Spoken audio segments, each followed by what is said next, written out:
Hello, my beautiful people. I have decided to do a dedicated reading vlog to A Good Girl's Guide to Murder by Holly Jackson.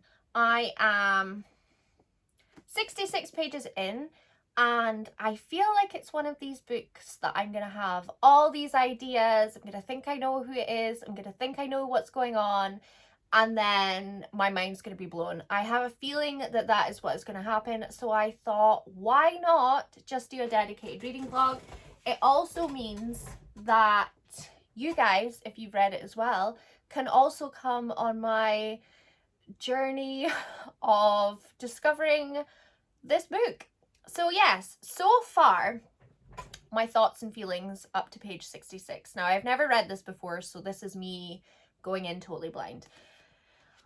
The characters, there's Pip, who is the main character, and she seems to be doing like some sort of school project, and she is doing a school project around a disappearance of a girl, and she knew of the boy that was accused of murdering the girl, but the girl, as far as I'm aware so far, hasn't been found. There's not been a trace or anything of her, so there's been no body, no crime.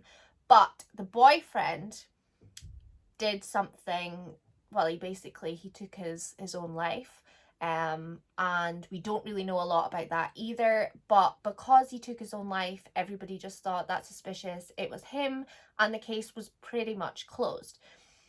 So this is Pip kind of going round the friend group around the girl that went missing, and also the boyfriend, to try and piece together, because she thinks that the boyfriend was innocent, and I feel like she's wanting to prove that.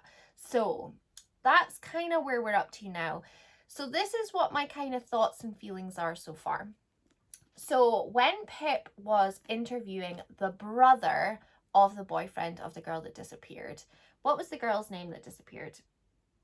Andy Bell. So Andy Bell has disappeared. Nobody's seen her, nobody's heard of her. They all just presume she's dead.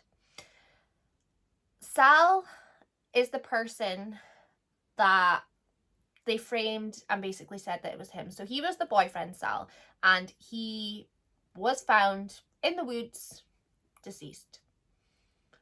And what my thoughts and feelings are, there was a conversation that Pip had with the brother of Sal. And he made this comment that made something click in my head that made me go, wait a minute, that's a really bizarre thing to write. So he had made a comment that the brother had said that Andy has probably disappeared on purpose to kind of like prove a point. And to me, I was like, that's a really bizarre thing to say, because why on earth would you just kind of like do it on purpose? So it kind of makes me feel already at page 66 that Andy Bell is not dead.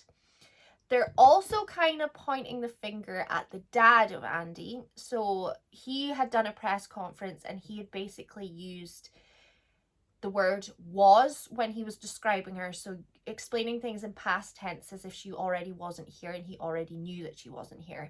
But I feel like this is a red herring. I feel like this book is going to try and make me think that it was the dad. I don't think it was the dad. I think the dad was an arsehole from what I've kind of summed up here, but I don't think it was the dad. There's also this whole thing with the best friend of Pip, well, I believe it was her best friend, Naomi, who was kind of semi-involved in this. There was a party or something and Naomi disappeared, and like one of the friends let slip that she had disappeared for like an hour or two. So now Pip is kind of projecting the fact that Naomi could have something to do with it. So the two possible suspects are the dad of Andy Bell. I think his name's Jamie Bell. I might just be saying that, but I think it is. So the dad, and then there's Naomi, who was the friend. They are the two suspects that Pip has kind of like pulled together. But I genuinely feel like these are red herrings. I just don't see it being the Naomi girl, and I feel like we're being led to believe that it's the dad, and I just feel like it's not the dad. Yes, he used past tense, but that could have been like a slip of the mouth, slip of the tongue. He could have maybe just thought that she had already passed and he was in shock. There's many factors into that. So I feel like that is a red herring. Who killed Andy Bell? At this moment in time, no one, in my personal opinion, because I think she's still alive. But I'm just going to have to keep reading and see how I go on. But I just wanted to introduce this really random last minute thought idea that I had of a dedicated reading vlog of this book. So we're just gonna dive on in and I will share my thoughts and feelings as I go along, and we'll see if I'm right or if I'm really wrong. So I am on page 121. The suspect list we currently have is Jason Bell, Naomi Ward, Secret Older Guy, and Elliot Ward. They're kind of just touching on the subject of the older guy and who Andy was dating at the same time as Sal, because it's kind of all come to fruition that she was dating an older guy and that it was all kind of like a secret. Like two of Andy's friends knew that she was dating an older guy, but they didn't know who it was. So it's kind of come to like light that she could potentially have been dating a teacher, because Andy had made a comment that she could potentially like ruin this man if it got out. So it could be that she was dating a teacher, and I think he would have been 42 and she would have been 17. So that could ruin like his whole reputation and things. But the things that didn't really make much sense was that Andy had called him an asshole the Easter time, so just before all of this like kicked off, she'd mentioned that he was an asshole. Now, he was a history teacher, she didn't take history. As far as I'm aware, the teacher said that they hadn't really had any interactions for like 2 years, but that could be a red herring trying to tell us that like he was keeping it a secret that they were like pumping. But at the same time, it just doesn't make sense to me that she was in a relationship with a teacher. I don't know why. There's just something telling me that that's not where this is going. I have a horrible feeling, and I know this sounds awful, and I know this isn't good, but I have a feeling that Andy was sleeping with someone's dad. I don't know why I have this gut feeling. I just feel like she's sleeping with someone's dad. So I'm just going to have to keep reading to obviously find out. And I could be completely wrong and I could be going in a direction that is not the case at all. But that is kind of how I'm feeling just now. Thought-wise of who killed Andy, I'm still sitting at no one. I still don't think Andy's dead. But that's just my predictions at this moment in time. Time for a little update. We are finally making progress on this book. I feel like I've been reading it forever. I can't even remember what day it was I started this vlog, but I feel like it's been a long time. Today is probably the most pages I've read in ages, so here we are. And I'm still going to read a little bit more before I go to bed. But we've kind of got to the stage now that the older guy situation, they think it's a guy called Max Hastings. And the main character, Pip, has also interviewed Jess, I believe her name was, which was actually Becca Bell's like ex-best friend. So Becca Bell is Andy Bell, the main character, who has like been murdered, because I'm still on the page that she has not been murdered. And she kind of, in a way, made it really look like there was other stuff going on, and it kind of made you think that the dad had something to do with it. But I just feel like Jason Bell being the number one prime suspect, and on the list, so there's like lists at the end of every little like bit where Pip kind of has like this hit list of who she thinks it is that killed Andy Bell. And in the last one that I read, which was on like page 140 or 150 or something, it had Jason Bell in bold. None of the other names were in bold. It was just him. He was at the top of the list and he was in bold. It's kind of as if Holly Jackson is trying to make us believe wholeheartedly that the dad has got something to do with it. And I'm just not buying it, Holly Jackson. I'm just not buying it. Now, I might be eating crow at the end of this video because it was the dad all along. But at this moment in time, I just don't see it being the dad. I just don't. To be honest, I still don't think that Andy Bell's dead. And if Andy Bell is dead, I'm really shocked. I'm going to be really shocked because I can't even think of someone that has killed her, because we're throwing all these people into the mix that it could be. There's so many motives. But something keeps ringing with me, the fact that people talk about how she's probably just gone somewhere and switched her phone off. There's a lot of that kind of conversation going on, which makes me think that she's actually just done that and it's been in our face this whole time. And she's basically 5 years ago just went, fuck it, I'm off ski, and went somewhere else. That is genuinely what I think is happening. Yeah, I think she's maybe ran away with this older man that nobody knows about. I don't know, but she's definitely like ran away. And I somehow feel that maybe Andy Bell is the person that killed Sal, the boyfriend that apparently murdered her. Oh my goodness. Okay, so I think, now I don't have any evidence to support this in any way, shape, or form. I'm getting so excited I can't even speak. This is just kind of where my mind has gone. I think Andy Bell killed Sal to make it look like she had been murdered, because there's no body, which means she might not be murdered. He did have a body, however, so I feel like she murdered him to make it look like she'd been murdered so that she could go off and live her life and escape her dad, who seems like a possessive, horrible, abusive human being. Yeah. Okay, that is my prediction. I'm on page 162, and that is kind of where my mindset is with that. I'm probably going to be completely wrong, but here we are. Update. On page 186, we have just not long discovered that Andy Bell was dealing drugs to people. Well, that's a little bit of a plot twist, and something that I didn't even think about or consider. Apparently, she'd been selling drugs since she was 16. So Pip's now trying to find out like who the drug dealer is that she was buying drugs from to then sell on to. I wonder if that's why her and Sal fell out, because the person that told Pip that Andy was selling drugs said that Sal didn't know. So I wonder that argument that was spoken about previously, on, I think it was like the couple of days or the morning, no, it must have been a couple of days or the morning of that she disappeared. I'm going to say disappeared because I don't think she's dead. I think that the argument was possibly about that, which is why when Sal was questioned in his interview asking what they'd argued about, he said that he didn't want to speak about it. So I think that he didn't want to get her into trouble for being a drug dealer. That is my assumption there. And now obviously the drug dealer boss man is now on the list of people that could potentially have killed her. I think the drug storyline, I somehow feel like that's a red herring as well. I just don't feel like that's like a thing. I just feel like I'm trying to be tricked here and I refuse to be tricked. A little check-in. Oh my good God. I feel like I was right about Andy still being alive.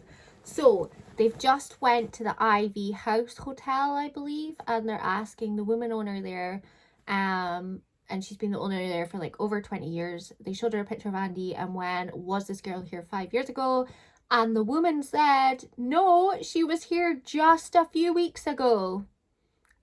And Pip's like, this girl's been dead for 5 years. And the woman's like, no, she was here a few weeks ago. I knew it. This girl is not dead. That, or it was her sister, because I think they're quite similar, are they not? So I don't know if this is another red herring. Why do I feel like this book is just full of red herrings? I think it's because I've been told that it's going to wow me. And I'm just like, is it though? Or am I just, I don't know. So yeah, we've kind of got the drug dealing side of things. I also think that Pip and Ravi are going to get together. That is a thing that I think is just going to happen. They're in close proximity. It's a YA. I think there's going to be a bit of lovin'. That's my thoughts and predictions. But yeah, I feel like it's getting a bit intense. I think this is getting to the stage where it's going to really pick up. I mean, I am really enjoying it. I'm on page, like, I've definitely made the halfway mark. I'm on page 240 out of what, 300 and... Oh, not 300. Out of 433. So we definitely are just over halfway. But this is good. I'm loving this. My prediction so far is probably a 3.5, maybe a 4. Don't really know. We're only a little over halfway, so there's still time. But I'm not sure it's going to be a 5-star unless something is really twisty and really blows my mind. But we're just going to have to wait and see. But I'm going to keep reading and see how this all pans out. So I'm stopping at 250 for the night. But there's a lot of stuff going on about Rohypnol. Max Hastings was purchasing Rohypnol. Andy was selling Rohypnol. Pip is now kind of finding out that the calamity parties that were a thing in 2012, like 5 years ago when Andy went missing, that there was a lot of Rohypnol going about, and is now asking girls if they know anything about people being drugged at parties. And there's a few girls that have come back and said, yeah, I remember my friend got really messed up. She'd only had one drink that night. She went to go to the police station. She went to the police station, spoke to the only young police officer, which was Nat De Silva, I believe his name was. And he was the only young police officer that was around in 2012. And there seems to be a link between him and Max Hastings, which is the guy that buys Rohypnol. So basically, this girl went to the police and reported the fact that she thinks she'd been drugged, and basically nothing came of it. So that kind of does define that link, because it would make sense. So that part of the story seems to be coming together. So I'm not fully sure where it's going with that side of things. I'm quite intrigued to find out where it's going with that. I feel like it's going to play a big part in the story. I just don't know what aspect it's going to fit into the story. But my thoughts and feelings are Pip and Ravi are going to get together. Andy Bell is still alive and well. Sal was killed and made to look like it was that he had killed Andy, and then he'd commit suicide afterwards. These are my thoughts and feelings. Oh, and I don't think it was the dad that did it either. They are my thoughts and feelings at page 250. Oh my god. Oh my god. That's all I have to say. So I am on part 3. And I'm on page like 283, 284. And the whole thing about the photographs that were uploaded to Facebook, and how everybody had received a mysterious text message and said that they basically had to delete every picture that existed of Sal being at that party on the night that Andy basically disappeared and was killed.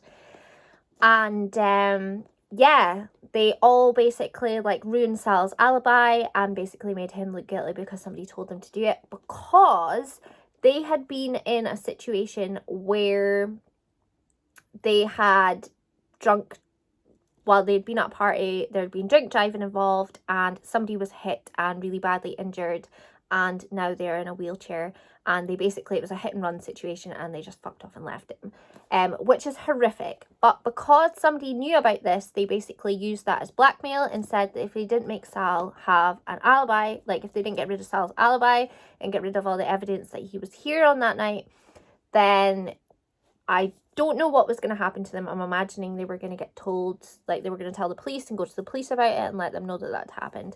So that has all kind of come to fruition just now, and it's getting really intense, because it's like, for starters, who is it that sent the message and said that? All these people are dicks, because why on earth would they adopt their friend in like that? I mean, I understand they're scared of getting into trouble, but at the same time, like, somebody lost their life over this, and they've kept it a secret for 5 years, and they've not told anyone. How on earth could you do that to, like, another human being? It also proves that Sal did not have anything to do with Andy Bell's disappearance.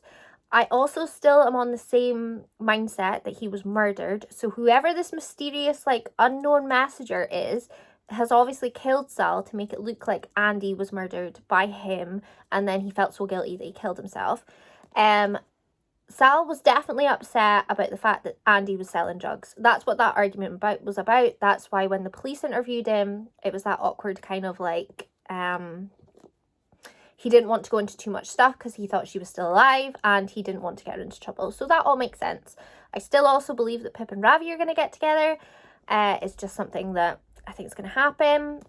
And yeah, that's kind of all that's going on just now. I am going to get a good chunk of this read because, I mean, I wonder if I could finish it tonight. I don't know.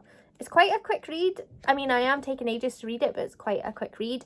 But I am very invested. Very, very, very invested. Who is this unknown person? It's definitely not the dad. Max Hastings and Howie Bowers, the drug dealer. There's definitely something weird going on about them. There's the whole Rohypnol thing as well, and all the girls coming forward saying that at parties and things like that stuff was going on. I feel like that's going to play a big part of it. In my head, I'm like, has maybe Andy been Rohypnoled and like it's went badly and she's died, and then this has all been used to cover up the fact that she was murdered in that way? I just don't know. I still have a gut feeling that she's just still alive, but at the same time I'm not sure. But I also had this other mad wild thought that it could have been Ravi. Ravi's with Pip. He's getting all the information. He's kind of like finding all the leads and everything. And I just feel like he's not as innocent as you think he would be. I don't know. I just think that that would be such a big twist if it turned out to be Ravi. It's like he's getting Pip to trust her. I feel like they're going to get together and then it's going to come out that Ravi is like this big, massive murderer and he was really jealous of his brother. And yeah, just food for thought. So that's my thoughts and feelings, and I'm going to get reading, and we'll be back soon to check in and give you more of my what's the word I'm trying to think of? My predictions. So there we are. So I just got to the bit that Ravi has basically just broken into her house because he knew where the key was. There was that whole scene when he knew where the key was behind the wind chime, and someone's just broken into Pip's house, and I think it's him, and I'm being really quiet because I'm at work. So an update. I'm on page... I've really not got like a lot left. I'm on page 345, and basically there was a part in this book that broke my absolute heart, and I'm really annoyed at all my friends for this. But yeah, so basically the unknown number is like, you really need to stop looking for this person. Like, stop looking for me, just stop. Pip's out for a walk with her dog Barney disappears. Unknown sends her a message and is like, right, go into next to this tennis court, walk 100 yards, and then basically get rid of all the evidence that you have like about the case. So she does this, and he basically turns around and says, you will get your dog back if you do this. So of course she goes and she does it, but the person doesn't hold up to their end of the deal, and the dog is found dead in the river. The one thing that I'm trying to avoid in books just now is death, and death of pets is definitely on that list. Oh my god. So yeah, that's just happened. And then Ravi comes round to her house that night to like apologise. Like, well, not apologise, but to say that he's really sorry for her loss and things. Because as humans, that is what we say when someone passes away. So she tries to like back off and be like a bitch about it so that he basically doesn't want to look into the case anymore. But then he leaves on bad terms, and it's kind of sucky, and she's just kind of like, okay, I've done what I need to do. The next day he comes down with like curry that his mum's cooked and just kind of like plays it really cool with her parents, like Pip's parents, and just pretends like nothing's wrong. And Pip's just like, what the hell, why are you here? We're not speaking anymore, we're not in each other's lives, what on earth? And then Ravi comes up the stairs and is trying to convince Pip, look, we've got to find out who this person is. and then discovers that Pip hasn't destroyed absolutely everything. She emails herself everything so that she's still got all the evidence. So I'm still of the mind that Ravi is the killer, and they've just made something about a comment about an evil twin, and I'm like, was Sal and Ravi twins? I don't believe they were. But is it Ravi that's dead and not Sal, and Sal is Ravi? I think my mind is going to some really weird places, but there's only like 70 pages left, so what is going to happen in these 70 pages? Am I completely off and just not even close, or am I semi-close? Like, who knows? We're just going to have to wait and see. I don't really know what to say. I've got so many thoughts, but I think, is Ravi Sal and Sal's Ravi? I don't know why I'm pinpointing like these really weird like ideas, but I am. So, yeah. So, we're being made to believe it's Elliot because his printer printed off the last note that she received in her locker and it coincides with the day. But Elliot might not be the only person that has access to this printer. Kara also has access to the printer. Do we have any idea that it could be Kara? Kara seems like such a background character, but I feel like she would be like the perfect type of person. But I can't really think who her motive could be. I feel like I'm trying to outsmart this book because I refuse to let it outsmart me. So I think I just go on lots of different tangents, and one of them might be correct. But Kara is a really background character, and she does have access to this printer. We are being made to believe that Elliot is like who it is. But also the thing with the SIM card, when Kara had said, oh, it's my dad's old SIM, it's Naomi's dad's old SIM card or something. I'm getting a bit confused with who's who. I think because I keep putting this book down and then picking it back up again, I'm getting a little bit like, I don't really know. But yeah, so apparently it was Naomi's dad's SIM card and it wasn't Naomi's. The number that matched in Andy's like planner. So is Elliot the same person? I can't really remember. But yeah, I feel like we're being put into a direction that I don't believe is actually the direction that we should be going in, but I could be completely wrong. This next clip after this one could be me literally revoking every word that I've just said. That's the fun of the game. So, we have come to the last clip. I have a weird shiny bit on me because I've got a mirror there, not because I'm looking at it, just because that's where it was placed when I did my makeup this morning for work. But anyway, totally unrelated. I finished A Good Girl's Guide to Murder. I've rated it a strong 4 stars. Very, very strong 4 stars. This book threw me all over the place. I wasn't expecting that ending. I was totally convinced when the dad, Elliot, the teacher, was saying that he was holding Andy captive in their old house. I was like, oh my god, she's alive. She's alive. I knew it. I called it the whole time. I knew she was alive. But it kind of transpired that she wasn't alive, and it was some poor down and out girl that was basically like, Elliot had mentally decided that that's who she was, and he had killed Sal. I knew that Sal hadn't killed himself. I knew he hadn't. But I was not expecting who had killed Andy. That blew my mind that Becca, her sister, had killed her. And I knew that the Rohypnol story was quite a big part of it. I just didn't realise, like, kind of how that would all blend together. I knew it was important, but I just couldn't figure out how to piece it all together.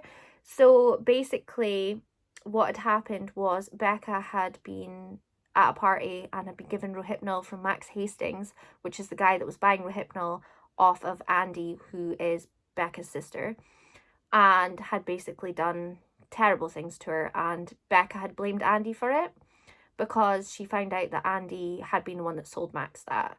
And not just that, she then confronted Andy on the night that she died and said, by the way, this happened to me because you told him that, and she didn't care. And I think for being a sibling and not caring, that your little sister had undergone such a horrific thing by someone that you knew and just didn't care less. I was like, that just goes to show like how much of a nasty person Andy was. I don't think we're meant to like Andy. I feel like a lot of people paint her as like this horrible person in a picture, and you do really get that vibe, and I just feel like she was just horrible. I don't know. I mean, she said that she's dead. There's something about this Andy situation that I just don't think she's dead. She sounds like one of these like really evil types of people that's probably been buried somewhere with like an injury and she just thinks she's died. But then she did say that she literally watched the life like leave her. So I don't know. That was a whole whirlwind of emotions like right at the end. I was like, wow, I was not expecting that. I felt like I had it sussed and I just didn't. So it did it captivated me in ways that I didn't think it was going to. And I knew that Pip and Ravi were going to get together. I just knew it. I absolutely knew it. I just called it from like so earlier on. Like, they just had that connection. They were both solving this together. It was so good. I also called it the fact that it wasn't the dad. I just didn't think that Jason Bell was that person. I felt really sorry for that scene where they were in the car and they were coming up to, Ravi and Pip were coming up to the junction after like they'd found Andy in the house with Elliot, and Elliot was arrested, and they came up to the crossroads and the Bell family were there, and they'd obviously been told that like Andy was still alive, and they had to come and identify her and basically say if it was her or not. And I felt so bad for that family, because like the mum and the dad would have been heartbroken but also have that hope, thinking, oh my god, our daughter's still alive. Whereas Becca, the daughter, was sitting in the car knowing that she wasn't alive because she had killed her. So that was a bit of a surreal thing. Imagine watching your parents being filled with hope knowing that you've actually killed your sister. Mind blown. Mind blown. But yes, I do want to continue this adventure. I'm not sure when I'm going to read the second one, but I think I'll do a dedicated vlog for that one too, because there's just so many questions that are still unanswered. But I feel like it was wrapped up in a good way, but I don't know how you could just read the first one and then just forget about it. Like, you just can't. But yes, I hope you've enjoyed this dedicated reading vlog. It has been a while in the making. It has taken me over a month to read this book, and yeah, we got there in the end, and I have finished the book, so I feel accomplished. Until next time, see you later.